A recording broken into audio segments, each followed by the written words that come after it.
একটা দুঃসংবাদ আছে। যারা আমাকে ভেঙে চুরে টুকরো কাঁচের মতো ছড়িয়ে দিতে চেয়েছিল তাদের জন্য।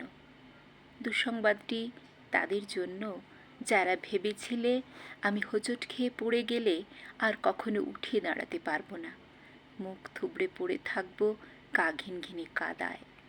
আমাকে ছিঁড়ে কাগজের মতো কুচি কুচি করে হাওয়ায় ভাসিয়ে দিলে আমি হারিয়ে যাব দিক শূন্যপুর।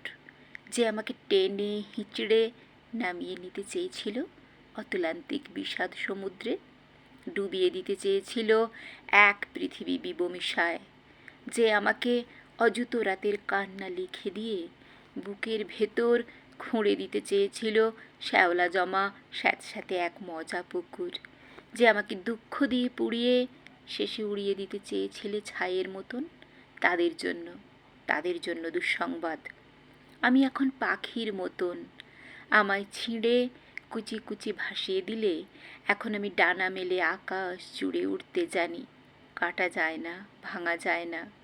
আমি এখন জলের মতন, ভেসে যেতে যেতে হঠাৎ জলোচ্ছ্বাসে ভাসিয়ে দিতে আমিও জানি ছড়িয়ে থাকা টুকরো কাচের শরীর থেকে দুফলা এক ছুরি হতে।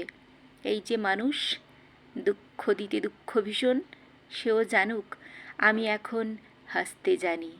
শ্যাওলা জামা পুকুর জুড়ে আমি এখন রোদের মতো ভাসতে জানি।